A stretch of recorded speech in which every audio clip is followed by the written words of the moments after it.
ईशान किसी लड़की को ऑफिस में अकेले बैठे हुए खाते हुए देखता है और उसके पास जाता है। कहते हैं अकेले खाना खाने से खाने का स्वाद बिगड़ जाता है। अगर आपको कोई तकलीफ़ ना हो तो मैं आपको कंपनी दे दूँ? जी। हेलो, मेरा नाम ईशान है। मैं यहाँ का नया मैनेजर हूँ। क्या मैं यहाँ आपके साथ बैठ सकता हूँ? जी। बस उसी दिन से ईशान ने मेरी लाइफ के अकेलेपन को दूर कर दिया और आज हम दोनों आपके सामने हैं। वाह भाभी, आप दोनों की लव स्टोरी कितनी रोमांटिक है। सुन के ऐसा लगता है किसी फिल्म की कहानी है। सच में आप दोनों का ऑफिस में मिलना, भाई का आपके पास आना, आपका दोस्त बनना, और आज हम आपके शादी की बात कर रहे हैं। मुझे तो अभी तक यकीन नहीं हो रहा। अरे तुम दोनों चुप करो, नज़र ना लग जाए कहीं मेरे बेटे और होने वाली बहू को। हाय, कितनी प्यारी जोड़ी है इन दोनों की। थू। हाँ भाई, चलो अब शादी की बात भी कर लेते हैं। गीता बेटा, अभी तक तुम्हारे मम्मी पापा आए नहीं? जी, मैं अभी उनको फ़ोन लगाती हूँ। हाँ, लगाओ बेटा। गीता की शादी की बात करने वो अपने माता पिता के साथ आने वाली थी, लेकिन उसके माता पिता ने कहा कि वो खुद पहुंच जाएंगे। लेकिन 1 घंटे के बाद भी वो ईशान के घर नहीं पहुंचे थे। हेलो मॉम, कहाँ हो आप? यहाँ सब लोग आपका इंतज़ार कर रहे हैं कब से। अरे तुम्हारे पापा और मुझे बहुत ज़रूरी पार्टी में जाना पड़ा। हम आज तो नहीं आ पाएंगे और आज रात की फ़्लाइट से हम लंदन जा रहे हैं। लेकिन मॉम, मेरी शादी की। अरे गीता, कम ऑन बेटा, अब तुम बच्ची नहीं हो। ईशान को तुमने खुद पसंद किया है, शादी की बात भी खुद ही कर लो ना। अब ज़माना आगे बढ़ गया है। आप दोनों थोड़ी देर के लिए आ जाते तो। अरे हमारा इस पार्टी में जाना बहुत ज़रूरी है बेटा। तुम शादी की डेट फिक्स कर लो। तुम्हारे पापा और मैं शादी में तो उनसे मिलेंगे ही। चलो अब ना हमें देर हो रही है, हम तुमसे लंदन से आने के बाद मिलेंगे। क्या हुआ? फिर से किसी काम में फंस गए? हाँ, उन्हें किसी ज़रूरी पार्टी में जाना है। कोई बात नहीं, हम सब बैठकर शादी की बात कर लेते हैं। चलो। तुम्हारे मम्मी पापा क्या सोचेंगे? अरे कुछ नहीं सोचेंगे, उन्हें पता है कि तुम्हारे मम्मी पापा बिजी रहते हैं, और मेरी फैमिली भी तो अब तुम्हारी फैमिली है। ज़्यादा मत सोचो, चलो अंदर। गीता बहुत संकोच के साथ अंदर आती है। उसका चेहरा देखकर सब समझ जाते हैं, इसलिए उससे कोई कुछ नहीं पूछता और सब उसका मूड ठीक करने में लग जाते हैं। गीता, आओ बैठो, बताओ अगले महीने की कौन सी तारीख तय करेंगे हम? हाँ भाभी, और आप बताओ आपको कैसी एंट्री चाहिए? और संगीत की जिम्मेदारी मेरी। ऐसे गीत बजाऊंगा कि सब लोग झूम उठेंगे। अरे गीता बेटा, चिल करो, हम सब है ना। तुम दोनों की शादी ऐसी होगी कि सारी दुनिया देखती रह जाएगी। जी। गीता की मॉम और डैड पहले से ही काफ़ी बिजी रहते थे, इसलिए उसने अपनी शादी की तैयारियां भी खुद ही की थी। वो बचपन से ही काफ़ी इंडिपेंडेंट लड़की थी, उसे सब कुछ अपने आप संभालने की आदत थी। लेकिन ईशान का परिवार गीता को कुछ ज़्यादा ही प्यार करता था, इसलिए उसे हर बात में फ़ोन करता और उसे मदद करने के लिए कहता। अरे नहीं मम्मी जी, मुझे किसी की मदद की ज़रूरत नहीं है, मैंने अपनी सारी शॉपिंग कर ली है। अरे पुत्र, तूने अकेले क्यों कर ली? पिंकी और मैनू बुला लेती, हम करवा देते तेरी मदद। नहीं, ऐसी कोई बात नहीं है। मुझे अपनी पसंद के कपड़े और चीज़ें ही लेना पसंद है। अब चिंता मत कीजिए, सब कुछ हो गया है। अरे ऐसे कैसे? बहन जी और भाई साहब भी बिजी रहते हैं। मैं और पिंकी आज शाम को आ जाएंगे, तेरे साथ चलेंगे, ठीक है? हम तीनों शॉपिंग साथ करेंगे, साथ में चाट भी खा कर आएंगे। अरे सच में इसकी कोई ज़रूरत नहीं है, मैं अकेले सब कर लूँगी। अरे तुझे शर्म करने की कोई ज़रूरत नहीं है, हम आ जाएंगे तो तैयार रहना, ठीक है? लेकिन मुझे अकेले ही शॉपिंग करना पसंद है। गीता की शादी की शॉपिंग में और बाकी कामों में भी ईशान का परिवार उसका साथ दे रहा है, या यूँ कहे कि इंटरफियर कर रहा है, जो कुछ हद तक गीता को पसंद नहीं आ रहा था। नहीं रोहन, ये सारे तो सिर्फ पंजाबी सॉन्ग्स हैं, कुछ बॉलीवुड सॉन्ग्स भी डालने चाहिए हमें। अरे भाभी, अब देखिएगा मैं कैसे संगीत में रौनक लगा देता हूँ। और यहाँ हम गुलाब के फूल लगाएंगे। गुलाब के? लेकिन मैंने तो लिलियस लिखे थे ना यहाँ। अरे भाभी, यहाँ गुलाब के फूल अच्छे लगेंगे। ऐसे आप आएंगे ना तो हम यहाँ आपके ऊपर डालेंगे, कितना अच्छा लगेगा ना? मुझे नहीं लगता अच्छा लगेगा, वो सारे फूल हमारे कपड़ों पे और मेकअप पर लग जाएंगे। पिंकी, गीता को ये सब पसंद नहीं है, रहने देना, ठीक है? उसे जैसा करना होगा वो कर लेगी। ठीक है भाई, मैं कुछ और देख लेती हूँ फिर। तुम परेशान मत हो, ये लोग बस तुम्हारे आने से बहुत खुश है ना, इसलिए सब लोग तुम्हारा हाथ बटाना चाहते हैं। हाँ, लेकिन तुम्हें पता है ना, मुझे अकेले काम करना पसंद है। मुझे नहीं पसंद कि कोई मेरे काम में हाथ डाले। हाँ भाई ठीक है, मैं उन्हें समझा दूंगा, तुम चिंता मत करो। अब तो स्माइल कर दो। ईशान गीता को अच्छे से जानता था, लेकिन उसका परिवार गीता के स्वभाव और पसंद नापसंद को नहीं समझ पा रहा था। और वो सब तो पंजाबी फैमिली की तरह बिंदास होकर बस उसके पीछे ही लगे हुए थे। और अब तो गीता शादी करके इसी घर में आ गई थी। अब तो सब लोग उसके आगे पीछे ही घूमते। पिंकी, रोहन, चलो अब गीता और मैं बहुत थक गया, तुम दोनों भी अपने कमरे में जाओ। क्या भैया, भाभी के आते ही आप तो हमें कमरे से निकाल रहे हो। हाँ भैया, अभी रात के 11 ही तो बजे हैं, बैठते ना थोड़ी देर।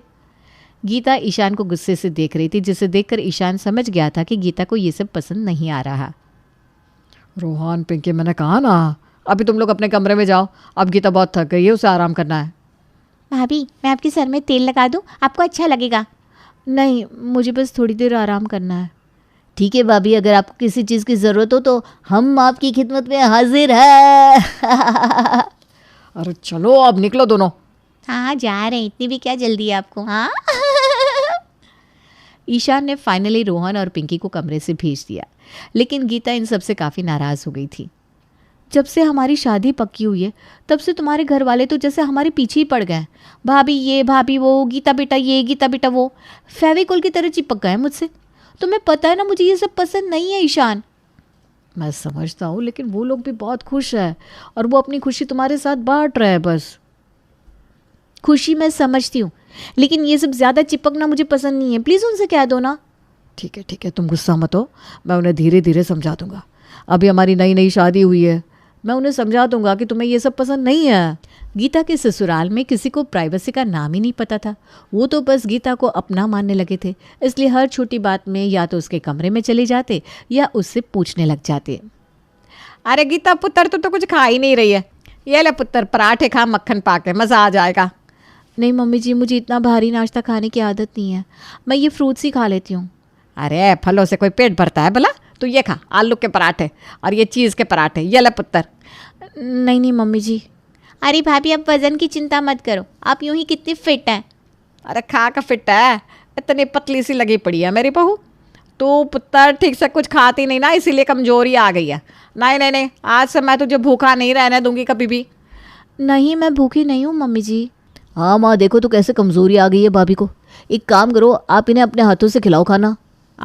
तू सही कह रहा है, आज तो मैं तुझे अपने हाथों से ही खिलाऊंगी खाना, कुछ भी हो जाए। अरे माँ, गीता ना कह रही है तो रहने दो ना, उसे नहीं खाना होगा।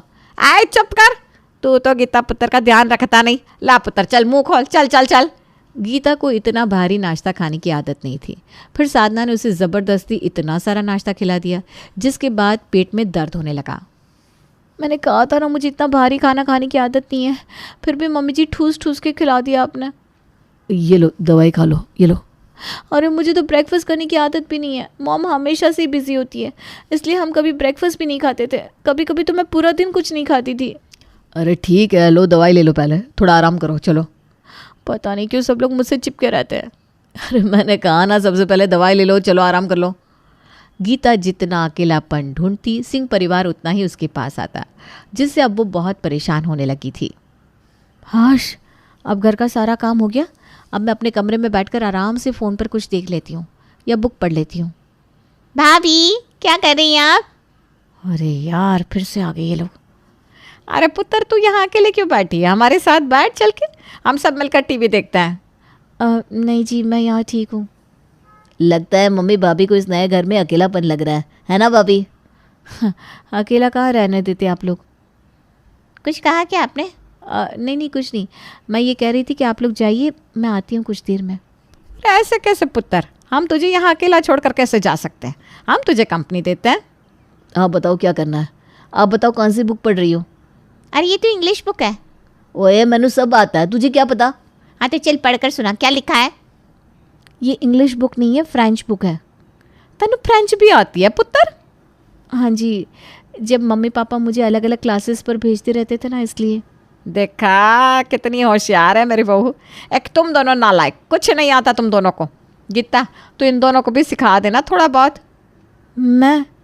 अरे कल से तुम दोनों भाभी के साथ पढ़ाई करना, समझे? लेकिन मैं। चलो भाभी, अब ये बुक छोड़ो, हम सब ना टीवी पर कोई फिल्म देखते हैं। अरे लेकिन मुझे ये पढ़ना। चलो ना, मज़ा आएगा। यहाँ कोई मेरी सुनता क्यों नहीं? जिसे देखो चिपकता रहता है। गीता का पूरा दिन सबके साथ बीत रहा था, इसलिए आज वो बहुत ज़्यादा गुस्सा थी क्योंकि उसे अकेले में वक्त बिताना था जैसे वो हमेशा करती थी। अरे तुम इतना गुस्सा क्यों कर रही हो? सब लोग तुम्हें प्यार ही तो कर रहे हैं ना, कुछ कह थोड़ी रहा है। लेकिन चिपकने की भी तो कोई हद होती है, मुझे ये सब नहीं पसंद। तुम्हारी प्रॉब्लम क्या है? मेरी फैमिली तुम्हारे साथ इतना अच्छा बर्ताव कर रही है और तुम हो कि उन्हें भला बुरा कह रही हो। मैं उन्हें बुरा नहीं कह रही हूँ, लेकिन मुझे ये चिपको टाइप फैमिली पसंद नहीं है। मैं हमेशा से ही अकेली रही हूँ, मुझे अपना काम खुद करने की आदत है। मुझे ये सब यही तुम्हारी प्रॉब्लम है। तुम इतना अकेली रह चुकी हो कि अब तुम्हें तुम्हारे आसपास लोग पसंद ही नहीं आते। मैं भी तुम्हारे करीब तुम्हारा अकेलापन दूर करने ही आया था गीता, लेकिन तुम हो कि किसी की बात को सुनने को तैयार ही नहीं हो। ठीक है, अगर यही बात है तो फिर आज के बाद हम में से कोई भी तुम्हारे पास नहीं आएगा, ठीक है? तुम्हें अकेला रहना है तो रहो, नहीं आएगी मेरी चिपकू फैमिली तुम्हारे पास। गीता कुछ देर के लिए चुप खड़ी हो जाती है, फिर उसे थोड़ा सा चक्कर आने लगता है। गीता, तुम ठीक तो हो ना? अरे तुम्हें तो तेज़ बुखार है, तुमने बताया क्यों नहीं? मुझे किसी को तकलीफ़ देना पसंद नहीं है। हे भगवान, तुम यहीं आराम करो, मैं तुम्हारे लिए दवाई लेकर आता हूँ। गीता की तबीयत की बात को सुनकर सब लोग काफ़ी परेशान हो गए थे, इसलिए सब लोग उसके पास आ जाते हैं। अरे पुत्र, तूने बताया नहीं तुझे बुखार है? इतना भी कोई ख़ास नहीं है मम्मी जी, मैं ठीक हूँ। अरे ऐसे कैसे? मेरी बच्ची अभी चक्कर खा कर गिरने वाली थी, मुझे कितना बुरा लग रहा है। अरे मम्मी जी, आप रो क्यों रही है? मैं ठीक हूँ। कोई ना, अभी तू चुपचाप लेट जा, मैं तेरे सर पे ठंडे पानी की पट्टी कर देती हूँ। नहीं, इसकी कोई ज़रूरत। अरे चुप, तेरी माँ हूँ, कोई बात नहीं सुनूंगी तेरी। चल सो जा। हाँ भाभी, आप आराम करो, हम कल फ्रेंच सीखेंगे आपसे। तो पहले हिंदी तो सीख ले। साधना और सारा परिवार पूरी रात गीता के पास ही बैठा रहा। साधना उसके माथे पर पट्टी करती रही, जिसे देखकर गीता को वो दिन याद आ रहे थे जब अपने घर में बीमार अकेली होती थी और उसके पास कोई नहीं होता था। उसे एहसास होता है कि वो ज़िंदगी में यही तो ढूंढ रही थी, सबका प्यार, सबका साथ, और जब आज उसे ये सब मिला तो वो उसे नकार रही थी। गीता साधना को अपने पास देखकर उसकी गोद में सर रखकर सो जाती है। अगले दिन पिंकी और रोहन साधना से लड़ रहे थे। मम्मी, आप हमेशा उसे ही हाथों से खिलाते हो। नहीं, आज मम्मी के हाथ से पहला निवाला मैनू ही खाना है। मैं उनकी लाडली हूँ, वो पहले मुझे ही खिलाएंगी, समझे? अरे हाथ में निवाला पकड़े खड़ी हूँ, तुम दोनों लड़ रहे हो। मम्मी जी के हाथ से तो मैं खाऊंगी और कोई नहीं। भाभी आप? हाँ, तुम दोनों ने बहुत प्यार लूट लिया है मम्मी जी पापा जी का। अब सारा प्यार मैं किसी के साथ नहीं बांटूंगी। अब तो लगता है कि भाभी ही मम्मी की फेवरेट बनने वाली है। गीता, तुम ये सब। तुमने सही कहा था, मुझे अकेले रहने की इतनी आदत हो गई थी कि कोई मुझे प्यार करे तो भी अच्छा नहीं लग रहा था। लेकिन मुझे समझ में आ गया, मैं जो ढूंढ रही थी वो ये मेरा प्यारा सा चिपकू ससुराल ही तो है। वाह भाभी, क्या नाम दिया है आपने? अरे नाम तो मैंने फेविकोल ससुराल दिया है आप लोगों को। फेविकोल ससुराल? हाँ, लेकिन अब मैं भी आप सबसे फेविकोल की तरह चिपक गई हूँ। अब आप लोग चाहे भी तो भी आपसे अलग नहीं होंगी। माँ जी, आपको चलेगी ना फेविकोल जैसी बहू? अरे बिल्कुल, मेरे चारों बच्चे मुझे बहुत प्यारे हैं। आज से तुम्हें अकेला फील करने की कोई ज़रूरत नहीं है। आ जाओ सब। और सब गले लग जाते हैं। अरे भाई, मुझे क्यों छोड़ दिया? मैं भी तो फेविकोल ससुराल का हिस्सा हूँ। अरे आप तो सबसे बड़े फेविकोल हैं, आज तक मिठाई का पीछा नहीं छोड़ा। बोलो। अरे पीछा तो तुम्हारा भी नहीं छोड़ा मैंने। वाह पापा वाह, क्या लाइन बोली है आपने। प्रियंका, अब मुझसे सुबह 4 बजे उठा नहीं जाता। लगता है मैं ऑफिस टाइम में ही सो जाऊंगी। भाभी, आप तो ऐसे कह रही हो जैसे मुझे अच्छा लगता है रेसलिंग खेलना। सुबह 4 बजे से उठकर भागने लगती हूँ, ऊपर से बॉस की इतनी बात सुनने को मिलती है। घर वालों का काम करते करते एक दिन मैं मर ही जाऊंगी। अंकिता और प्रियंका उज्जवल की 2 बहुएं हैं। दोनों बहुएं अपने ससुर और उसके नियम से दुखी हो गई है। उज्जवल खुद तो सुबह 6 बजे से पहले उठ नहीं पाता, लेकिन चाहता है कि बहुएं सुबह 4 बजे से ही उठकर खड़ी हो जाए। 1 साल पहले पत्नी के मरने के बाद उज्जवल को अपने दोनों बेटों शिवम और कृष्णा की चिंता सताने लगती है। वो मन ही मन कहता है, अब तो इन दोनों की शादी करनी होगी। अगर मुझे कुछ हो गया तो दोनों का क्या ही होगा? क्या खाएंगे ये दोनों? मैं भी तो अभी जिंदा हूँ, मुझे कौन खाना देगा? बहुओं का आना तो ज़रूरी है इस घर में। उज्जवल जहाँ जाता अपने बेटों की तारीफ के पुल बांध देता। एक रोज उज्जवल एक मेले में जाता है जहां उसकी जान पहचान के कुछ लोग उसे मिल जाते हैं। कैसे हो भाई तुम लोग? बहुत दिन हो गए तुम लोगों से मुलाकात नहीं हुई। हाँ यार, सब इतना व्यस्त है अपनी ज़िंदगी में, किसी को क्या ही फुर्सत मिलेगी। जब भाभी गुजरी थी उस वक्त मैं बाहर था, वरना ज़रूर आता। सुनकर बहुत बुरा लगा। अरे जाने वाला चला जाता है, यादें छोड़ जाता है। अब बस अपने दोनों बेटों की शादी कर दूं, और कुछ नहीं चाहिए। हाँ हाँ कर दे, ज़रूरी भी है। घर में एक औरत होनी चाहिए, वरना घर चलाना मुश्किल होता है। लड़की देखना शुरू किया कि नहीं? यार आजकल बहू लाना किसी जंग के बराबर है। कोई अच्छी आ गई तब तो सही है, वरना किस्मत ही फूट जाती है। एकदम सही, एकदम सही कहा। अरे मेरे बेटों में कोई कमी नहीं है, इतने तेज़ और माहिर है कि पूछो मत। सुबह ऑफिस चले जाते हैं और शाम को आकर साइड बिजनेस करते हैं। जो भी लड़की मेरे घर आएगी खुश रहेगी, एक ज़रा तकलीफ नहीं होगी उससे। काम ही क्या है, खाने का। बस दोनों बेटे मेरे दिन भर बाहर रहते हैं। एक मैं हूँ, वो भी बूढ़ा, मुश्किल से 2 ही रोटी खाता हूँ। पूरा दिन बहुएं फ्री ही रहेगी। तब तो सही है। मेरी नज़र में एक लड़की है, तुम कहो तो बात चलाऊं। अरे हाँ हाँ चलाओ, अच्छा है, किसी लड़की की किस्मत सुधर जाएगी। ऊपर से मुझे किसी भी चीज़ से कोई आपत्ति नहीं है, चाहे तो बहू जॉब करे, बिजनेस करे या फिर बच्चों को पढ़ाए। भाई मेरी तरफ से तो सब अलाउड है। आदमी अपने पड़ोस में जाकर बात करता है और अंकिता का रिश्ता उज्जवल के यहाँ करने को कहता है। उज्जवल मेरा पुराना साथी है, बड़ा अच्छा और सीधा आदमी है। दीनदयाल, तुम्हें तो अपनी बेटी का रिश्ता करना ही है तो यही कर दो। करना तो है, लेकिन वो पढ़ी लिखी है, जॉब करना चाहती है। यार मेरे दोस्त को कोई दिक्कत नहीं है, बहू चाहे जो करे। ऊपर से सोने पे सुहागा ये है कि बस घर में 3 आदमी है, वो भी मर्द, कोई औरत नहीं है। औरतें ही तो दिक्कत करती है। बात तो सही है। ठीक है, कल ही दीनदयाल के घर चलकर बात करते हैं। ठीक है ठीक है। अगले दिन वो आदमी दीनदयाल के साथ उज्जवल के घर जाता है।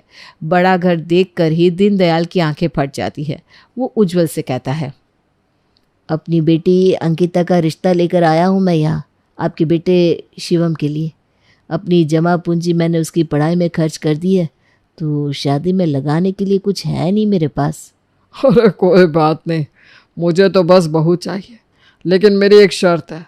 मैं अपने दोनों बेटों का विवाह एक साथ ही करूँगा। आपको मेरे छोटे बेटे कृष्णा के लिए भी लड़की देखनी होगी। ठीक है, मैं बताता हूँ आपको लड़की। दीनदयाल को उज्जवल और उसका घर इतना पसंद आ जाता है कि वो खुद से कहता है, शादी तो मैं अंकिता की इसी घर में करूँगा, चाहे उसके लिए मुझे कुछ भी करना पड़े। देवरानी भी साथ में ही आ जाएगी तो मेरी अंकिता का काम कम हो जाएगा। दीनदयाल लड़की देखने में जुट जाता है और हर वक्त कृष्णा की फोटो अपनी जेब में लेकर घूमने लगता है। एक रोज दीनदयाल राशन की दुकान पर खड़ा था और कृष्णा की तस्वीर दुकानदार को दिखाकर कहता है, ये लड़का बहुत सुंदर है, मेरी बेटी का होने वाला देवर है। कोई अच्छी लड़की नज़र में हो तो बताना। घर इतना सुंदर है कि कोई भी देखता रह जाएगा। और ठीक है, बताऊंगा। वहीं प्रियंका के पापा खड़े थे और कृष्णा की तस्वीर हाथ में लेकर कहते हैं, मुझे लड़का पसंद है, मेरी लड़की की उम्र शादी लायक है। कल ही मुझे इनका घर दिखा दीजिए, मैं बात करना चाहता हूँ। अरे निकी और पूछ कल क्या अभी ही चलिए। दीनदयाल और अरुण दोनों उज्जवल के घर जाते हैं और अरुण उज्जवल का घर देखकर देखता ही रह जाता है। वो मन ही मन सोचता है, अपनी बेटी की शादी मैं यही करूँगा। क्या घर है, आदमी तो गिन के ही है। मेरी प्रियंका राज करेगी, कहाँ मेरी छोटी सी झोपड़ी। आओ भाई अंदर आओ। काम वाली खाना पीना लगाती है। दीनदयाल कहता है, इन सब की क्या ज़रूरत है, बेटी के घर का मैं तो पानी भी नहीं पीता हूँ। ये है अरुण, अपनी बेटी का रिश्ता लेकर आए हैं। ओह अच्छा, तब तो खाना ही होगा। बिटिया की तस्वीर तो दिखाइए। मुझे कृष्णा से मिलवा दीजिए, बाकी तो सब ओके है। शिवम और कृष्णा वहां आते हैं। दीनदयाल और अरुण दोनों को देखते हैं। मेरी तरफ से रिश्ता तय है। मुझे भी प्रियंका पसंद आ गई है। अपने दोनों बच्चों की शादी बिना दहेज के धूमधाम से करूँगा मैं। महीने भर बाद शिवम और कृष्णा की शादी धूमधाम से अंकिता और प्रियंका से हो जाती है। दोनों बहुएं जैसे ही घर में आती है, शिवम और कृष्णा उनसे कहते हैं, इस घर में वही होगा जो पापा कहेंगे। मम्मी के जाने के बाद बस पापा ही है। तुम दोनों को उनका ध्यान रखना होगा, चाहे कुछ भी हो। मुझे कोई आपत्ति नहीं है। मुझे भी नहीं। शिवम, अंकिता और प्रियंका, कृष्णा अपने कमरे में चले जाते हैं। अगले दिन दोनों बहुएं सुबह 8 बजे उठती हैं। बहुओं को इतना देर से उठता देख उज्जवल कहता है, शिवम, कृष्णा, तुम दोनों ने अपनी बीवियों को बताया नहीं कि इस घर में सुबह 4 बजे उठना होता है? ये क्या 8 बजे उठ रही है? कोई धर्मशाला है क्या? पापा वो आज बता देंगे, कल मौका नहीं मिला था ना। ठीक है, काम वाली ने खाना बना दिया होगा, उससे कहो कि खाना लगा दे। आज अपनी अपनी पत्नियों को घर के सारे कायदे कानून समझा देना। एक तो बिना दहेज और किसी भी खर्च के हमने शादी की, अब क्या घर के नियम कानून भी ये नहीं मानेंगी? पापा आज का वक्त दे दो, हम इन्हें अच्छे से समझा देंगे। समझा दो, वही सही होगा तुम दोनों के लिए। तीनों का उतरा हुआ मुंह देखकर अंकिता और प्रियंका को कुछ समझ में नहीं आता। वो दोनों देवरानी जिठानी एक दूसरे का मुंह देखने लगती है। इन तीनों का मुंह क्यों लटका है? हमें क्या है भाभी, कुछ होगा भी तो अभी पापा जी के सामने कौन ही पूछेगा। खाने की कुक तो है यहाँ। अरे कुक को हटा देंगे और कल से हम दोनों ही खाना बनाएंगे। भाभी रहने दो ना, अभी 1 हफ्ता बीत जाने दो, ताकि तब तक मैं अपनी जॉब ज्वाइन कर लेती हूँ, फिर सब स्मूथ चलने में दिक्कत नहीं होगी। हाँ, मैं भी जॉब ज्वाइन करूँगी। तुम कहती हो तो ठीक है, 1 हफ्ते के लिए रहने देते हैं कुक को। उज्जवल खा पीकर टहलने निकल जाता है। तब अंकिता कहती है, कोई बात है क्या? नहीं, ऐसा कुछ भी नहीं है, लेकिन तुम दोनों से एक बात कहनी है। एक्चुअली ना हमने गलती कर दी, कल ही दोनों को बता देना चाहिए था। क्या? अभी बताओ ना। तुम दोनों को कल सुबह 4 बजे उठना होगा। पापा जी सुबह 6 बजे उठ जाते हैं और नहा धोकर खाते हैं। काम वाली को हटा देंगे आज से। अरे उसमें कोई बात नहीं, हम है ना, हम नाश्ता बना देंगे टाइम पर। उसमें क्या प्रॉब्लम है? 8 बजे नाश्ता करने के लिए हमें 4 बजे उठने की कोई ज़रूरत नहीं है। हम 6 बजे उठकर पापा जी के लिए खाना बना देंगे, फिर सारा काम करके अपने अपने ऑफिस के काम में लग जाएंगे। वही ना, 2 घंटा इनफ है खाना बनाने के लिए। भाभी बात वो नहीं है, बात ऐसी है कि पापा जी को पसंद नहीं है कि बहुएं उनके सामने ही खाना बनाएं। उनके उठने से पहले ही काम हो जाना चाहिए। ये क्या लॉजिक है? उसमें क्या हुआ? बात यही है और आप दोनों को इसी तरीके से चलना होगा। पापा जी के सामने कोई काम नहीं करना है। उनके उठने से पहले ही काम हो जाने चाहिए, या फिर वो घर में आए उससे पहले। अंकिता और प्रियंका एक दूसरे का मुंह देखने लगते हैं और दोनों हाँ में हाँ मिला देती हैं।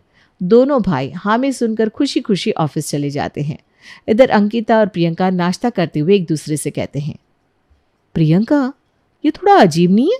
सामने काम नहीं करना है, आखिरकार काम तो हम दोनों ही कर रहे हैं। फिर ठीक है ना भाभी, हम भी नाश्ता बनाकर सो जाएंगे। हाँ, अब तो यही करना होगा। उधर दोनों भाई आपस में बात करते हैं। लड़कियां तो हमें अच्छी मिल गई, एक ही बार में सुबह उठने को राजी हो गई। ये सब पापा के कारण, उन्होंने ही तो इतना देख देख कर लड़की पसंद की है। वो तो है। उज्जवल खाना बनाने वाली को निकाल देता है और जाते जाते खाना बनाने वाली अंकिता से कहती है, इस घर में काम करना बहुत ही मुश्किल है। आप दोनों का क्या होगा ईश्वर जाने। बहुत मुश्किल है इस घर में खाना बनाना। मेरी तो मजबूरी है, आप लोगों की क्या मजबूरी है जो इस घर में आ गई? क्यों, ऐसा क्या है? अभी कहाँ देखा है आपने? अभी तो पिक्चर बाकी है। खाना बनाने वाली चली जाती है और अंकिता और प्रियंका एक दूसरे का मुंह देखने लगती है। रात को शिवम और कृष्णा घर लेट से आते हैं। घर आकर दोनों खाते पीते हैं और उनके कारण अंकिता और प्रियंका को सोने में 12 बज जाते हैं। अंकिता प्रियंका से कहती है, देवरानी जी अब सो जाओ, वरना कल हम उठ नहीं पाएंगे। हाँ भाभी। सब जाकर सो जाते हैं। अगली सुबह अंकिता और प्रियंका ठीक 4 बजे अलार्म की आवाज़ से उठ जाती हैं। उठते ही दोनों नहा धोकर खाना बनाने में लग जाती हैं। जिंदगी में कभी 4 बजे नहीं उठी हूँ। भगवान कभी ऐसे इंसान से शादी ना करवाए। मुझे तो लग रहा है ये शादी नहीं, मेरे जीवन की बहुत बड़ी भूल की है मैंने। इससे अच्छा तो कुंवारी थी मैं। प्रियंका और अंकिता नाश्ता बनाकर सबको देती हैं। उज्जवल नाश्ता करके कहता है, खाना अच्छा बना है, इसी तरह तुम दोनों सुबह उठ जाना। चलो मैं टहलने जा रहा हूँ, दोपहर का खाना मेरे आने के पहले बन जाना चाहिए।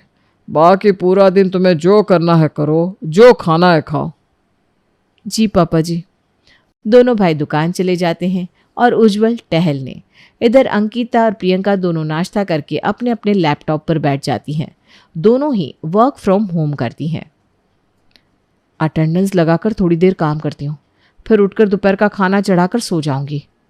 उधर प्रियंका सोचती है, अटेंडेंस लगाकर सो जाती हूँ, अब और मुझसे नहीं रहा जाएगा, बहुत तेज नींद आ रही है।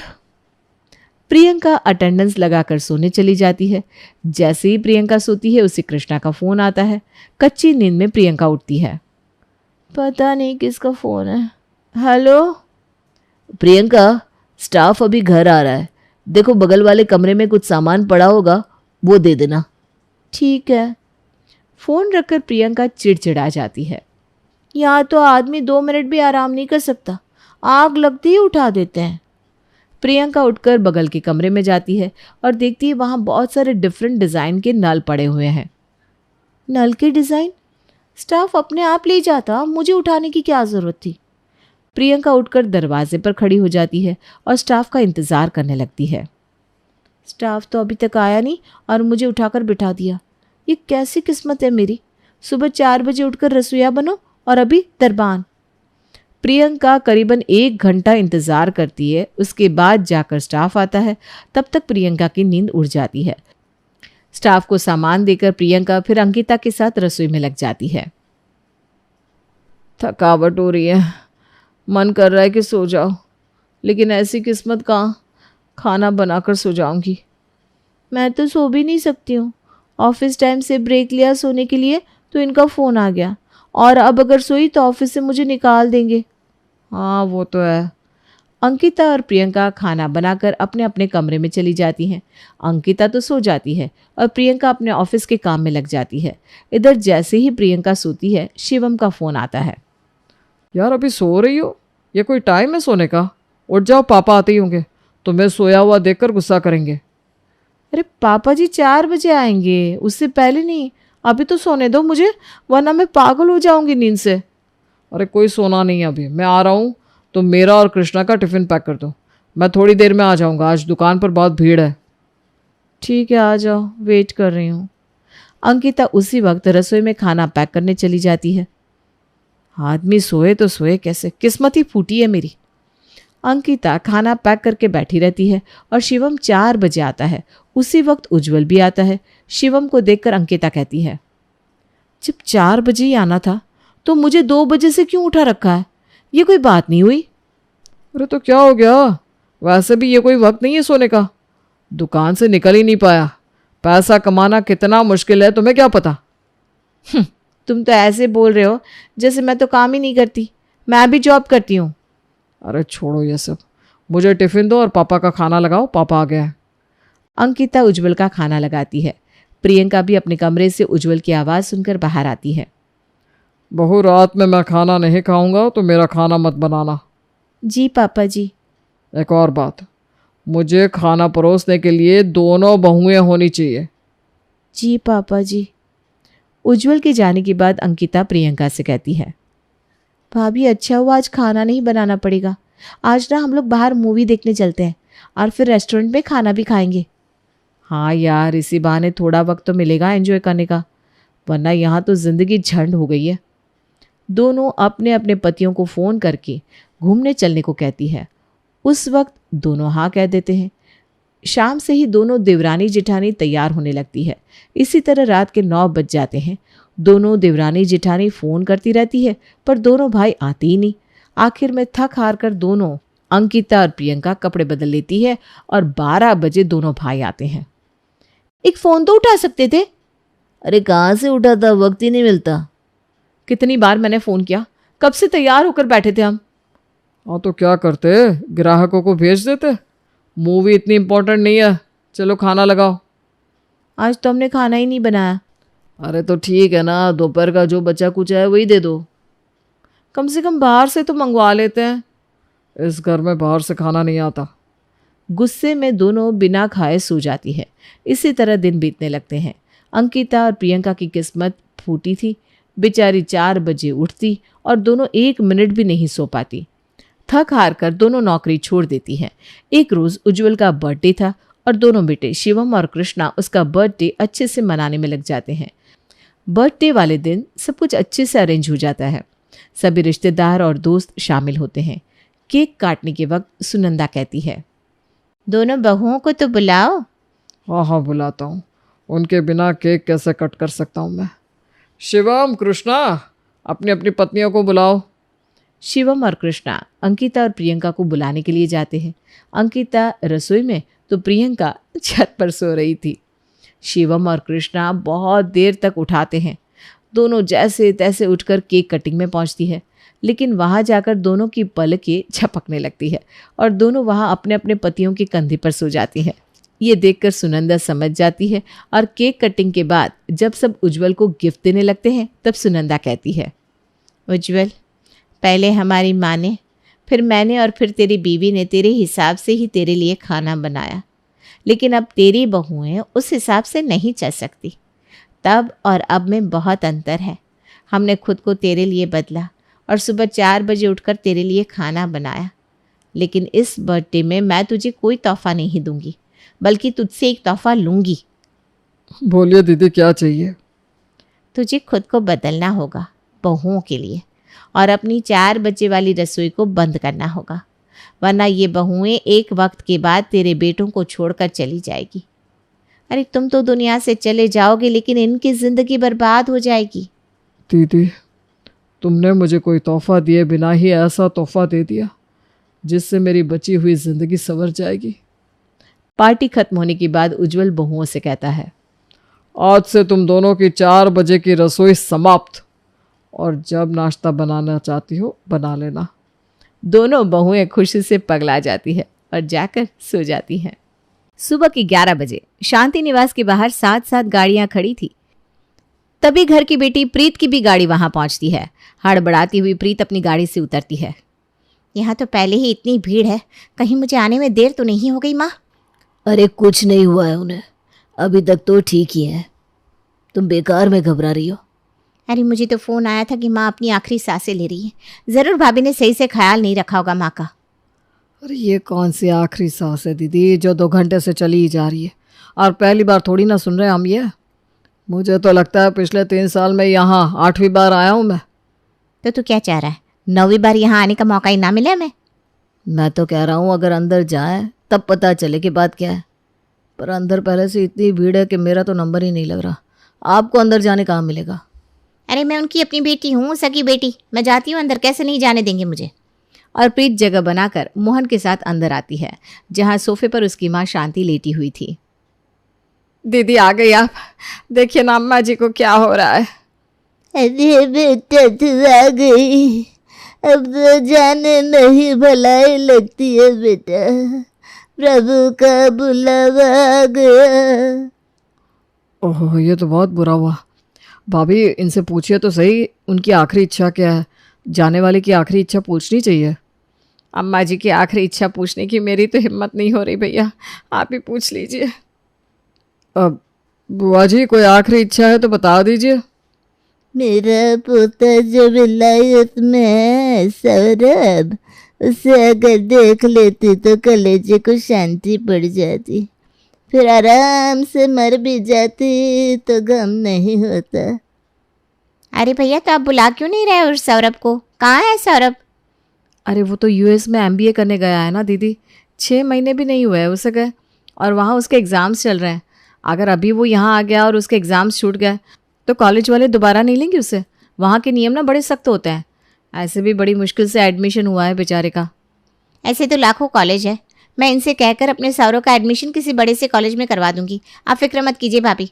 और भैया आप ही बताइए, दादी से ज़रूरी क्या ही हो सकता है? बुला लीजिए उसे यहाँ। मिहिर अपने बेटे सौरभ को कॉल करता है और कहता है, बेटा तेरी दादी की तबीयत बड़ी ख़राब हुई पड़ी है, वो तुझे याद कर रही है। वीडियो कॉल करो, वीडियो कॉल मैं भी देखूं। मिहिर वीडियो कॉल ऑन करके फ़ोन अपनी माँ शांति को देता है।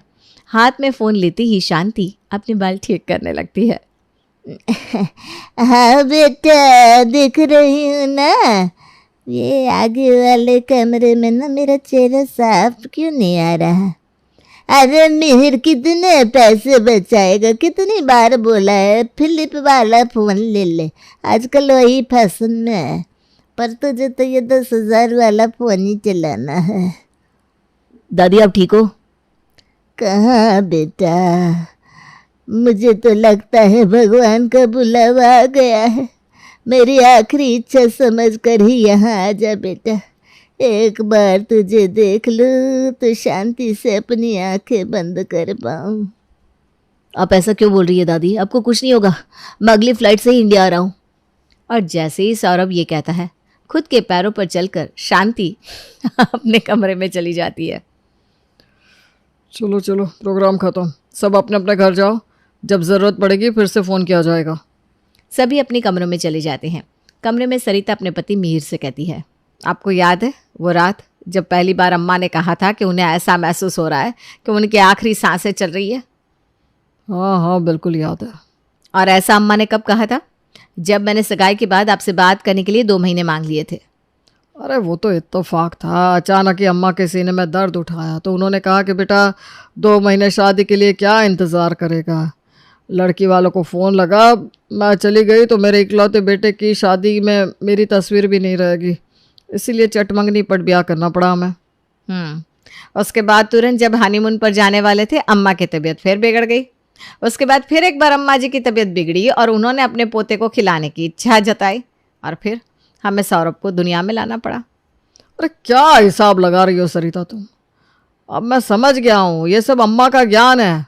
पहले उन्होंने तुम्हें यहाँ की बहू बनाया, फिर तुम्हारे भाग्य से अम्मा बच गई, फिर सौरभ दुनिया में आया, उसके भाग्य से अम्मा बच गई। आप नहीं समझेंगे। आज जैसे ही सौरभ की फ्लाइट दिल्ली एयरपोर्ट पर लैंड करती है, शांति टी शर्ट ट्राउजर में काला चश्मा लगाए अपने कमरे से बाहर निकलती है। अम्मा, आपकी तो तबीयत खराब थी ना, कहाँ जा रही हैं आप? अपने पोते को लेने जा रही हूँ एयरपोर्ट, आज सामने से। और 80 साल की उम्र में एक हाथ से अपनी छड़ी घुमाती हुई शांति अपने पोते को बाइक के पीछे बिठाकर वापस अपने घर लौटती है। दादी, व्हाट अ प्लेजेंट सरप्राइज, आप तो ठीक हो? मुझे क्या होगा बेटा, जैसे ही मुझे पता चला तू आ रहा है, तेरी दादी भली चंगी हो गई। अब तो मेरी नजरों से दूर मत जाना, हाँ लल्ला। शांति वापस से अपने घर पर पहले की तरह रहने लगती है। एक रोज खाने के टेबल पर, अरे मिहिर, अब सौरभ के लिए लड़की देख ले। बोल सौरभ, शादी करेगा? अरे अभी तो ये 26 साल का है जी, खुद का बनियान तो ये धोता नहीं, शादी क्या करेगा? मम्मी बिल्कुल ठीक कह रही है पापा, मुझे नहीं लगता कि I am ready for it. मेरी जब शादी हुई थी 9 बरस की थी मैं। अगर उस उम्र में मैं रेडी हो सकती हूँ तो मेरी उम्र की तिगुनी उम्र में तू तैयार नहीं हो सकता बेटा। समय भी तो बदला ना अम्मा, जैसे आपकी शादी 9 साल में हुई, मेरी 22 में। आजकल तो लड़के लड़कियां 40 की उम्र में शादी कर रहे हैं, तो हम अपने बेटे को कम से कम 4-5 साल तो दे ही सकते हैं। मैं क्या ही बोलूँ, जैसा तुम सबको ठीक लगे। और ये कहते ही शांति अपनी चेयर से उठकर जरा आगे बढ़ती है कि उसके सीने में दर्द उठ जाता है। अपना सीना पकड़कर शांति जोर से चीखती है, लगता है मेरे सीने में दर्द उठाया है। शांति की आवाज़ सुनते ही सभी उसकी ओर भागने लगते हैं। अब ठीक तो है ना दादी? अब क्या ठीक क्या बेकार, तेरी दादी परलोक जाने वाली है बेटा। सोचा था पोते की लुगाई को देख लूंगी तो जाते जाते आराम से जाऊंगी। और फिर वही शांति की बिगड़ी तबीयत को लेकर सभी उसके घर पहुंचते हैं। अपनी दादी की आखिरी इच्छा भी पूरी नहीं करेगा क्या तू? अरे कर लेना शादी। अरे पर मैं सेटल कहाँ हूँ बुआ? अरे शादी के बाद सेटल नहीं होते क्या लोग? तेरे फूफा जी को ही देख ले, शादी के बाद उनकी सरकारी नौकरी हुई, पहले 1000-2000 कमाते थे। लड़की आएगी तो अपने साथ अपना भाग्य लेकर आएगी, हो सकता है उसकी किस्मत से तू भी जल्दी से सेटल हो जाए और माँ की तबीयत भी सुधर जाए। तो फिर तय रहा, हम कल ही लड़की देखने जाएंगे और हफ्ते भर के अंदर अपने सौरभ का ब्याह कर देंगे। ठीक है ना माँ, तू अब तो खुश है? और एक बार फिर शांति के झूठे सच्चे सीने के दर्द के कारण घर में एक और शादी होने वाली थी और इसी में सौरभ से शादी कर नेहा अपने ससुराल आ जाती है। दरवाजे पर अपने पोते की बहू को खड़ी देख शांति बिस्तर से उठ खड़ी होती है। वाह बेटा वाह, तूने मेरी आखिरी ख्वाहिश पूरी कर दी। अब ना मुझे अच्छा लग रहा है। बस भगवान इस प्यारी सी बहू के साथ रहने के लिए 6-4 महीने और दे दे, उसके बाद आराम से मर जाऊंगी। आप ऐसा क्यों कह रही हैं दादी? आप तो 100 साल जिएंगी। और न जाने इन 100 सालों में अम्मा अपनी कौन कौन सी आखिरी ख्वाहिश पूरी करवाएंगी। अगली सुबह घर की सबसे बड़ी और बूढ़ी सदस्य शांति अपने बिस्तर से उठकर बाहर आती है और ज़ोर ज़ोर से टीवी पर भगवान के भजन बजाना शुरू कर देती है। भजन की आवाज़ सुनकर सभी बाहर हॉल में आते हैं। अम्मा तुम इतनी सुबह उठ गई, तबीयत तो ठीक है ना तुम्हारी? एक बार जिसने जाने की ट्रेन पकड़ ली ना बेटा, वो कहाँ ठीक होता है। आप ऐसा मत बोलिए ना दादी, मेरा तो जी फटा जा रहा है। आपको नींद नहीं आ रही तो मैं आपको सुला दूँ? नहीं नहीं बेटा, मेरी तो आखिरी ख्वाहिश थी मेरा पूरा परिवार साथ में मॉर्निंग वॉक पर जाए, तो सोचा एक बार भजन बजाकर तुम सबको जगा ही दूँ है। अब पता नहीं शाम तक हूँ कि दोपहर तक हूँ, तो सुबह मैं तो मॉर्निंग वॉक कर ही लूँ। तो फिर ठीक है, मैं अभी ट्रैक सूट पहन कर आती हूँ दादी माँ, हम सब चलेंगे मॉर्निंग वॉक पर। क्यों मम्मी जी? चलना ही पड़ेगा बहू, अम्मा जी की आखिरी ख्वाहिश जो है ये। आगे आगे अम्मा, पीछे पीछे पूरा शांति निवास हांफता हुआ ग्राउंड के चक्कर लगा रहा था सीटी बजाते हुए। कहीं अम्मा जी की आखिरी ख्वाहिश पूरी होते होते मैं ही आखिरी सांसें ना ले लूँ। अब तक 4 किलोमीटर दौड़ चुके हैं हम। कहाँ मैंने सोचा था कि शादी के बाद कुछ वक्त सौरभ के साथ बिताऊंगी। एक तो इतनी हड़बड़ी में शादी हुई और शादी के बाद ये सब करना पड़ रहा है। जल्दी जल्दी कदम भगाओ, जल्दी जल्दी आगे बढ़ते जाओ साथियों। अब और नहीं दादी, आपकी भी तबीयत बिगड़ जाएगी, चलिए ना घर वापस चलते हैं। तभी शांति कहती है, अभी घर जाएंगे तो बहुओं को खाना बनाने में वक्त लगेगा, थक गई है ना बेचारी। यहाँ पास ही में एक नया 5 स्टार होटल खुला है, तेरे पापा पूरी जिंदगी कहते रहे शांति जी आपको 5 सितारा होटल लेकर जाऊंगा, पर इसके पहले कि वो मुझे 5 सितारा होटल ले जा पाते, वो बेचारे खुद ही सितारों में मिल गए। यही तो उनकी ख्वाहिश थी ना आखिरी, कि मैं 5 स्टार होटल में खाऊं। ये तो आपसे ज़्यादा दादाजी की ख्वाहिश होगी दादी। ऐसी बात है तो अभी आपकी ये ख्वाहिश पूरी कर देते हैं। चलिए सब रेडी हो जाइए, हम आज होटल में ही खाएंगे। शांति का पूरा परिवार हंसी ठिठोली के साथ आज रेस्टोरेंट में खाना खाता है। न जाने आज कितने दिनों के बाद पूरा परिवार साथ में खा रहा है, वरना सरिता जी सभी के खाने के बाद खाती हैं, मैं दुकान जाने के चक्कर में पहले खा कर निकल जाता हूँ और माँ अपने कमरे में खाती है। आपकी ये ख्वाहिश तो हमारे बड़े काम आई है अम्मा। इसी तरह 2-4 दिन और गुजर जाते हैं और नेहा की माँ का फ़ोन सरिता के फ़ोन पर आता है। नमस्ते समदन जी, कैसी हैं आप? मैं तो ठीक हूँ समदन जी, भगवान करे आप सब ठीक रहे, खास करके अम्मा जी। वो क्या है ना, मैं बोल भी नहीं पा रही हूँ, पर नहीं बोलूँगी तो लाखों का नुकसान हो जाएगा। जैसे ही बच्चों की शादी की तारीख पक्की हुई थी ना, नेहा के जीजाजी ने इन दोनों के हनीमून के लिए स्विट्ज़रलैंड की टिकट बुक करवा दी थी।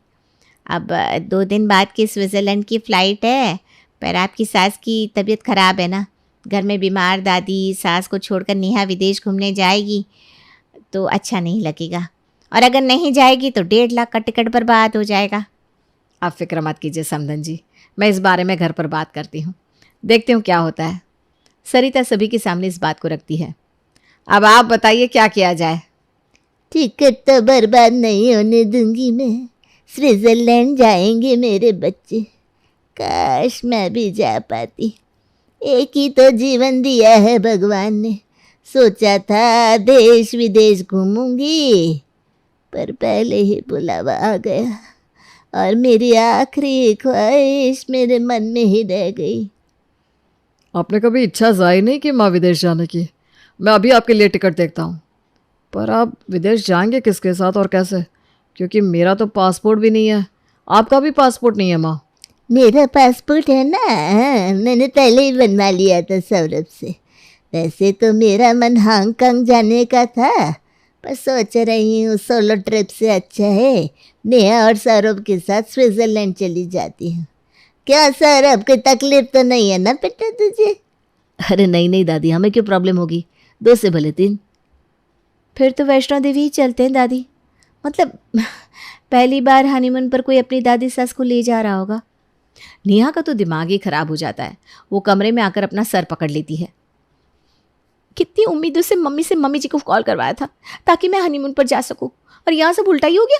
अपनी दादी सास को हनीमून पर लेकर जाऊंगी तो दिन रात उनकी पॉटी सुसु साफ करने में ही हनीमून बीत जाएगा। हे भगवान। और इसी तरह शांति अपनी आखिरी ख्वाहिश कह कर नेहा से सारे काम करवा लिया करती। रसगुल्ले बना देना बहू। रसगुल्ले दादी? पर अभी तो आपने रसमलाई खाई है। जाने वाले की इच्छा पूरी नहीं करेगी क्या बेटा?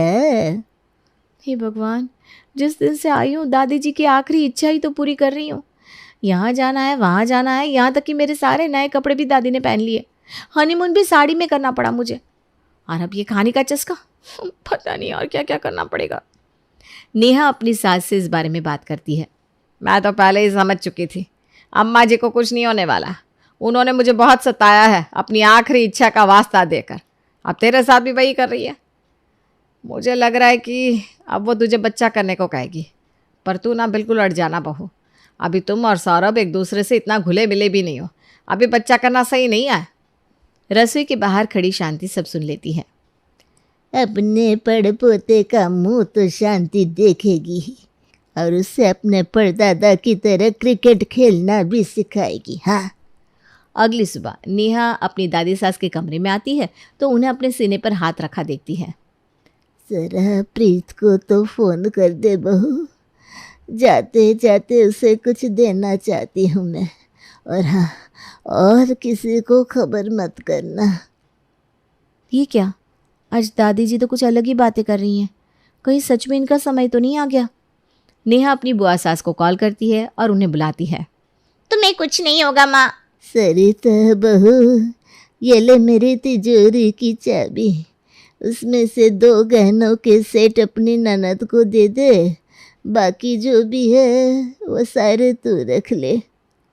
जिस सास ने कभी मुझे 1 पैसा नहीं दिया, आज पूरी तिजोरी दे रही है। कहीं सही में इनका नंबर तो नहीं आ गया।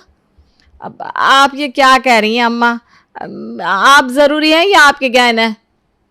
वही ना माँ, तुम नहीं जा सकती। अभी तो तुमने अपने पड़पोते का मुंह भी नहीं देखा। इतना वक्त कहाँ है प्रीत मेरे पास, और आजकल के बच्चे इन चीज़ों में नहीं मानते।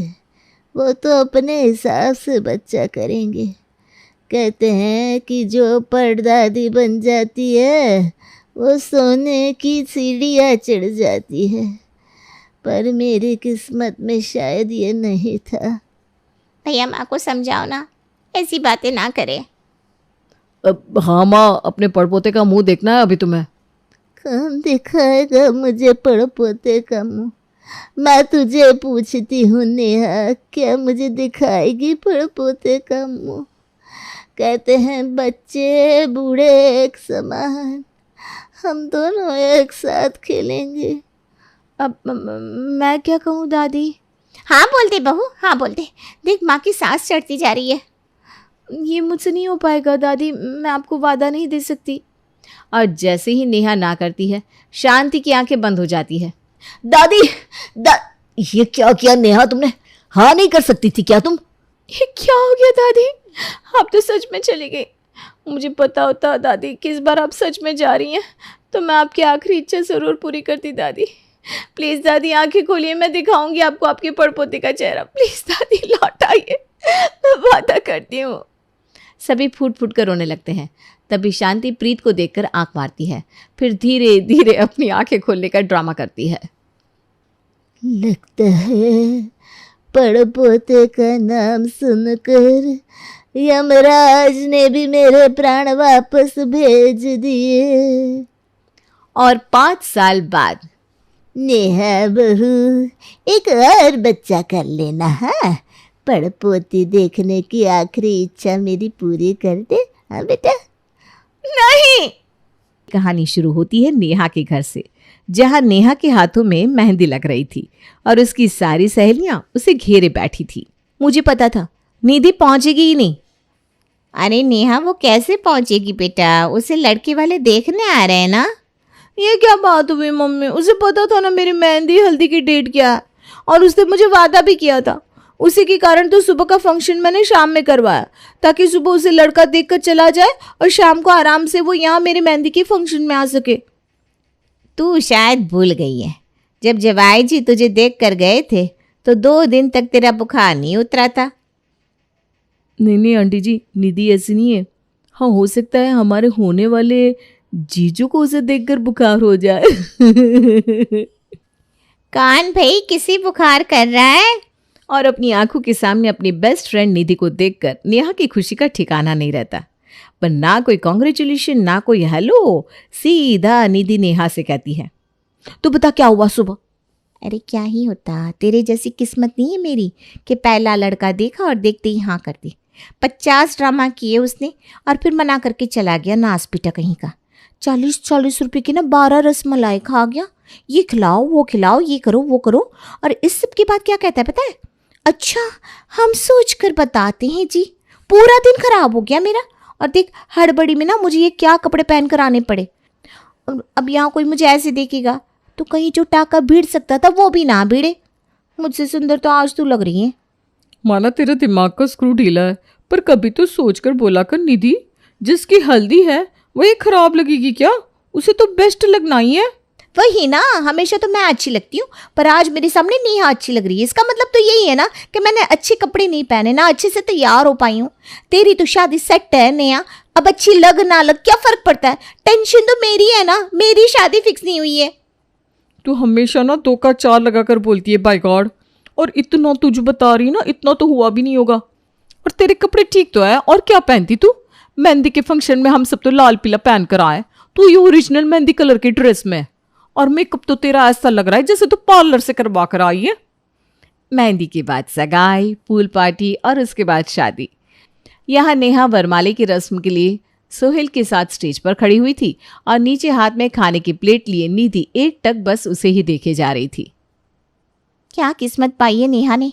एक तो मुझसे कम लायक है, फिर भी इतना अच्छा लड़का मिल गया, ऊपर से इतना मॉडर्न भी। वरना कौन ससुराल वाले लड़की को शादी में क्रीम कलर का लहंगा पहनने देते हैं? हम कोई फिल्म इंडस्ट्री के तो है नहीं। बैकलेस ब्लाउज, ऐसे रंग का लहंगा, ऊपर से स्टेज में चढ़कर हंसी ठिठोली कर रही है। वही ना बेटा, ऐसा रिश्ता तो तुझे मिलना चाहिए था। मुझसे तो नेहा की खुशी देखी नहीं जा रही। मुझे तो लगता है ये लव मैरिज है, वरना कौन सी दुल्हन इस तरह नाचते हुए एंट्री करती है तो अरेंज मैरिज ही मम्मी, पर इसने सोहेल को ऐसे जाल में फंसाया है कि ये अरेंज मैरिज भी ना लव मैरिज लग रही है। लड़की का परिवार बड़ा अच्छा है। यहाँ आके घुमा कर देख, सोहेल के रिलेटिव में से कोई अच्छा लड़का मिल जाएगा तो तेरी शादी उसी से कर देंगे। पर निधि की नजरें तो सोहेल पर ही टिकी हुई थी, पर वो क्या कर सकती थी। फंक्शन अच्छी तरह पूरा हो जाता है, नेहा की विदाई हो जाती है। कुछ दिनों बाद निधि की भी शादी हो जाती है। गोवा? तुम पागल हो क्या? मैं निधि हूँ, मैं गोवा जाऊंगी, वो भी मेरे हनीमून पर, कभी नहीं। अच्छा, तो तुम बताओ कहाँ चले? मनाली? छी, मैं इटली जाऊंगी। आजकल सब वहीं जा रहे हैं। मेरी फ्रेंड नेहा और जीजू भी वहीं होकर आए। अरे तुम्हें खुद की लाइफ को हर बार नेहा की लाइफ से क्यों कंपेयर करना है? वो अलग है, उसका पति सॉफ्टवेयर इंजीनियर है, मैं क्लर्क हूँ। ये सुनते ही निधि वहां पड़े ग्लास को फेंक कर अपने कमरे में चली जाती है और अपनी बेस्ट फ्रेंड नेहा को कॉल करती है। हेलो निधि, बता कैसी है तू? अच्छा बताओ यार, जीवन मेरा नरक हो रखा है। अरे कभी तो हंसकर फोन कर लिया कर, जब देखो रोती रहती है। हाँ, तू तो ऐसे ही बोलेगी क्योंकि तेरी लाइफ तो सेट है ना। पति कमाता है, घर में नौकर चाकर है, काम के नाम पर 2 वक्त का खाना बनाना होता होगा बस तुझे, और यहाँ ना सब कुछ मुझे करना पड़ता है। अरे मेरे घर में सास ससुर ननद पति सब है, और तेरे घर में सिर्फ तू और तेरा पति, 2 ही तो लोग हो। तुम उसमें भी कलेश क्यों कर रही है? क्या बताओ ना, ये आदमी पागल है, घूम फिर कर बस 40,000 कमाता है और मुझे कहता है गोवा घूमने चली क्या। अरे भाई यहाँ सब फॉरेन जा रहे हैं और मैं गोवा जाऊं। 40,000 की सैलरी में जीजू तुझे लिए जा रहे हैं, अब क्या चाहिए तुझे? और कहीं भी जाए मन खुश होना चाहिए बस। तो ये इधर उधर हाथ पर तो मार ही सकता है ना। अरे छोड़ दे सरकारी नौकरी, कर ले प्राइवेट नौकरी, ज्यादा सैलरी आएगी तो हम बड़ी ट्रिप कर पाएंगे। अच्छा निधि, मैं ना तुझे बाद में कॉल करती हूँ, सोहेल मुझे बुला रहे हैं। नेहा सोहेल के पास जाती है। 4 बार कॉल कर चुका हूँ मैं तुम्हें, पर तुम्हारा नंबर बिजी आ रहा था। ज़रूर निधि से बात करी होगी तुम। और किससे बात करूंगी, तुम बताओ क्यों बुलाया? तुम्हारी शर्ट पैंट, तुम्हारी टाई, तुम्हारा पर्स, सब कुछ तो यहाँ है। इसीलिए तो तुम्हें बुला रहा था। जो लड़की मेरा इतना ख्याल रखती है, मैंने सोचा क्यों ना आज मैं भी उसका ज़रा ख्याल रखूं। इसलिए तुम्हारे लिए गिफ्ट लाया हूँ। ये लो, तुम्हारे लिए iPhone 16। नेहा सुबह सुबह अपने पति से गिफ्ट पाकर बड़ी खुश हो जाती है और अपने नए फ़ोन की फ़ोटो अपने व्हाट्सएप स्टोरी पर लगाती है और फिर से अपने काम पर लग जाती है। सुबह नाश्ते के टेबल पर, इधर आ बहू, ज़रा बैठ तो, मुझे तुझसे कुछ बात करनी है। जी मम्मी जी कहिए। अभी तुम दोनों घूम कर आए, उसके बाद तुम्हारे पापा जी ने कार ली और अब ये नया फ़ोन। ये सब कुछ ना स्टोरी पर लगाना ज़रूरी नहीं है बेटा, लोगों की नज़र लग जाती है। ऊपर से खाने की भी फोटो लगाना, मुझे तो यह सब समझ में नहीं आता, ये क्यों ज़रूरी है? सॉरी पापा, अब ऐसा नहीं होगा। Sorry daddy. दोपहर के वक्त वृंदा नेहा के कमरे में जाती है और उसे अपने कपड़े लपेटते हुए दिखती है। कल क्या पहनने वाली हो तुम बहू? अभी तो नई नई हो तो रोज़ चटक मटक रंग के कपड़े ही पहनो। ये वाली ड्रेस मम्मी जी। अरे ये तो तुमने परसों ही पहनी थी ना बहू। वो मम्मी जी, मैं उतने कपड़े लेकर नहीं आई हूँ। अरे तो चलो चलते हैं बाजार, तेरी ननद के लिए भी मुझे कपड़े लेने थे, तेरे भी साथ में ले लूँगी। और दोनों सास बहू शॉपिंग मॉल पहुंचती है, जहां इत्तेफाक से निधि उन्हें देख लेती है। नेहा और उसकी सास को साथ देखते ही निधि वहां आकर वृंदा के पैर छूती है। बड़ी खुश नसीब हो तुम नेहा, जो तुम्हारी इतनी अच्छी सास है। पता है आंटी जी, मैं तो खुद चाहती हूँ कि मैं अपनी सास के पास रहूँ, पर मेरी सास मुझे अपने पास रखती ही नहीं, क्योंकि मैं मम्मी पापा के पास चली गई तो यहाँ प्रेम अकेले हो जाएंगे ना। अभी भी उन्हीं के लिए शॉपिंग करने आई हूँ। अरे ये तो बड़ी अच्छी बात है बेटा। जितनी देर निधि मॉल में रहती है उतनी देर वृंदा को इम्प्रेस करने का कोई मौका नहीं छोड़ती। निधि रोज नेहा को फोन करती और प्रेम की चुगली करती, पर एक दिन तो वो अपना सामान लेकर नेहा के घर ही पहुंच गई। निधि, तू यहाँ क्या सरप्राइज दिया तूने? जीजू कहाँ है? वो अपने ऑफिस के काम से बाहर गए हुए हैं, मैं अकेले घर पर क्या करती तो यहाँ आ गई। तुझे मेरा यहाँ आना अच्छा नहीं लगा तो मैं चली जाती हूँ। अरे भाई क्यों अच्छा नहीं लगेगा, आप मेरी इकलौती साली साहिबा जो है, मेरी बीवी की बेस्टेस्ट फ्रेंड। जाओ नेहा, निधि को गेस्ट रूम में ले जाओ। और नेहा के घर आती ही निधि पूरी तरह बदल जाती है। अपने ससुराल में 10 बजे उठने वाली निधि यहाँ सुबह 6 बजे उठकर किचन में जाकर काम करने लगती है। बर्तनों की आवाज़ सुनकर वृंदा रसोई में जाती है। अरे बेटा, तुम इतनी सुबह रसोई में क्या कर रही हो? कुछ चाहिए था तो मुझे कह देती या नेहा को। नहीं नहीं आंटी जी, मुझे क्या चाहिए होगा, वो तो मुझे सुबह उठने की आदत है ना। उठकर देखा तो सब सो रहे हैं तो मैंने सोचा क्यों ना आज मैं नाश्ता बनाऊं। ये जूठे बर्तन मैंने धो दिए हैं, बस नाश्ता बनाना बाकी है। अरे बेटा, तुमने ये सब क्यों किया? नहीं नहीं नहीं बेटा, ऐसे तो पाप लगेगा मुझे। मैं आपकी बेटी नहीं हूँ क्या आंटी जी? और बड़ों की सेवा करना तो पुण्य का काम होता है। मेरा तो मानना है जब घर में लोग हो तो नौकरों को रखना ही नहीं चाहिए, क्योंकि कोई नौकर किस नज़र से हमारे खाने को देख रहा है ये कोई नहीं जानता। घर की रसोई तो पूरी तरह बहू के हाथ में होनी चाहिए, तभी तो घर में बरकत होती है। अरे ये तो तुमने बड़ी ऊंची बात बोल दी बेटा। मेरी सास भी ना बिल्कुल यही कहती थी। हमारे घर में भी बहुत नौकर थे, पर रसोई पूरी तरह मैं ही संभालती थी। अच्छा लगा ये देखकर कि आज भी दुनिया में तुम जैसी लड़कियां हैं। सुबह नाश्ते के वक्त निधि नेहा को डाइनिंग टेबल पर बिठाकर खुद ही सभी को नाश्ता परोसती है। ये आपकी फेवरेट भरवा बैंगन अंकल जी। अरे तुम्हें कैसे पता चला बेटा? दिन भर हम दोनों की फ़ोन पर बात होती है ना पापा जी, इसे तो पता चलना ही था। आज तो मेरा भी फेवरेट नाश्ता बनाया। ऐसा लगता है मानो निधि भाभी ने सभी की मनपसंद का नाश्ता बनाया है। थैंक यू निधि भाभी। सुनकर कितना अच्छा लग रहा है निधि भाभी। कुछ दिन और भी हो फिर सिर्फ भाभी कहोगी तुम मुझे। इसी तरह 2 दिन बीत जाते हैं। फिर एक रोज़ जैसे ही निधि को एहसास होता है कि सोहेल बालकनी के पास से गुजर रहा है, वो फ़ोन पर बात करती हुई रोने का ड्रामा करने लगती है। आप ऐसा क्यों कर रहे हैं प्रेम? प्लीज यहाँ आ जाइए, सब आपके बारे में पूछ रहे हैं। अच्छा तो मैं आ जाऊं, पर आप तो मुझे अपने घर पर रखना ही नहीं चाहते। मम्मी को फोन भी नहीं कर सकती। यहाँ भी कितने देर रहूंगी मैं? अरे क्या हुआ निधि, तुम रो क्यों रही हो? और फोन पर जीजू है क्या? कोई बात हुई है क्या? मैं उनसे बात करूं? प्लीज प्लीज आप उनसे कुछ भी मत कहिएगा। पता नहीं कैसे ड्रिंक करने की आदत लग गई है इन्हें। पूरी रात घर पर नहीं आते और एक सुबह ऐसे ही नशे में मेरे सामान के साथ इन्होंने मुझे घर से बाहर निकाल दिया। मुझे समझ में नहीं आया कि कहाँ जाऊँ, तो यहाँ आ गई। आप टेंशन मत लीजिए, मैं चली जाऊंगी जीजू। अरे मैं टेंशन क्यों लूंगा निधि, और ऐसे पियकड़ के पास जाने की तुम्हें कोई ज़रूरत नहीं है। तुम यहीं रहो जब तक तुम्हारा मन ना करे। मैं एक नौकर को भेजकर तुम्हारे घर से तुम्हारी बाकी की चीज़ों को यहाँ मंगवा लेता हूँ। और रोते रोते निधि सोहेल के गले लग जाती है। सोहेल उसे संभालता हुआ कमरे में लेकर जाता है और उसी वक्त नेहा ये सब कुछ देख लेती है। अब आएगा मजा। शाम के वक्त जहाँ सभी साथ में बैठे थे, निधि कहती है, चलिए ना माँ बाबा अंताक्षरी खेलते हैं। अब मेरा मतलब है अंकल आंटी जी। अरे क्यों बेटा, बाबा नहीं कह सकते क्या तुम मुझे? हम भी तो तेरे माँ बाबा समान ही है। बाबा बाबा तो मेरे इस दुनिया में रहे ही नहीं अंकल जी। फिर तो तू आज से मेरी बेटी हुई। सभी एक साथ मिलकर अंताक्षरी खेलते हैं और शाम बहुत ही खूबसूरत गुजरती है। रात के वक्त डाइनिंग टेबल पर नेहा सभी को खाना परोसती है, जिसे खाती ही वृंदा कहती है, अरे बहू तू एक बार निधि से पूछ लेती कौन सा मसाला डालती है वो सब्जी में। उसकी सब्जी तो भाई उसकी सब्जी ही है। बिल्कुल सही कहा मम्मी आपने, मैं भी यही कहने वाला था। पूरे घर में अब निधि निधि होने लगा था। रात रात भर अब सोहेल निधि के कमरे में ही लूडो खेलता। ये सब देखकर नेहा का शक बढ़ने लगा था और उसकी शक को और बढ़ाने अगली सुबह निधि नेहा से कहती है, तुम्हारे और जीजू के बीच चीज़ें ठीक नहीं है क्या नेहा? सब ठीक है। क्यों? तो फिर वो मुझ में इंटरेस्ट क्यों ले रहे हैं? क्या? और नहीं तो क्या, शायद तुम्हें दिख नहीं रहा या तुम देखना नहीं चाहती, पर जैसे जीजू मुझसे बात करते ना, मुझे नहीं लगता कि उन्हें तुम कभी पसंद भी थी। ये सुनते ही नेहा सोहेल के कमरे में जाती है और उसे भला बुरा कहने लगती है। जब मुझ में इंटरेस्ट था ही नहीं तो शादी क्यों की तुमने सोहेल? मना कर देते। क्या? हाँ देख रही हूं मैं, आजकल तुम्हारा ध्यान कहाँ रहता है।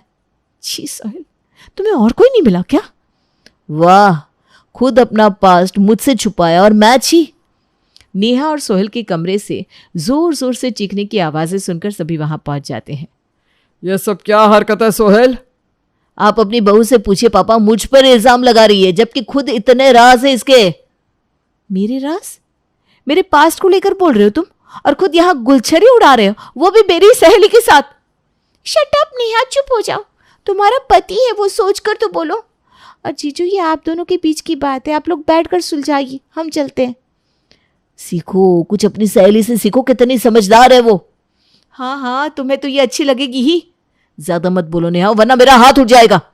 मुझे इतनी कमजोर मत समझना कि तुमने हाथ उठाया और मैंने मार खा लिया। एक उल्टे हाथ का दूंगी और पुलिस थाने भी ले जाऊंगी। अपने पति से कैसे बात कर रही हो तुम बहू? आप भी तो यही चाहती थी ना मम्मी जी, अब तो खुश है ना आप? और 1 मिनट में नेहा का पूरा परिवार टूटने को हो जाता है।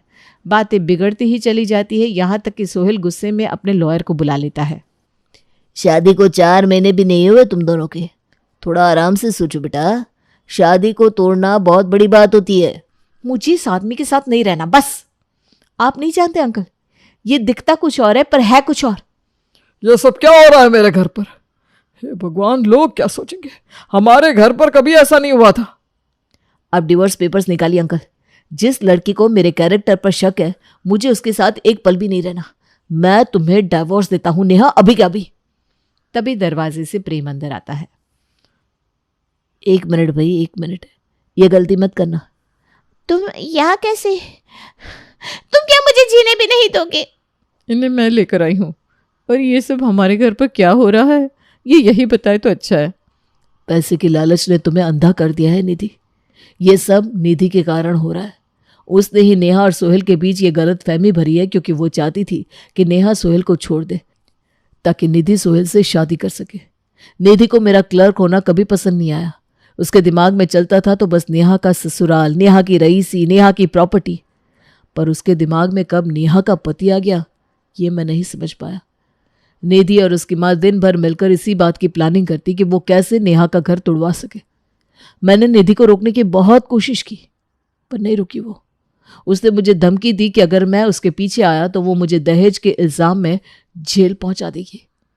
मुझे तो लगता रहा कि वो अपने मायके में है। कल रात को जब पीहू का कॉल आया और जैसे ही उसने मुझे बताया कि वो आपके यहाँ है, मैं सब समझ गया। ये सुनते ही नेहा खड़ी होकर निधि को एक तमाचा मारती है। निकल जा मेरे घर से, मेरा घर तोड़ने आई थी तू। प्रेम, ये पकड़ो डिवोर्स के पेपर्स, इसमें मैंने दस्तखत कर दिए हैं, तुम भी कर दो, और उसके बाद तुम्हें जहां जाना है जाओ, मुझे तुमसे कोई मतलब नहीं।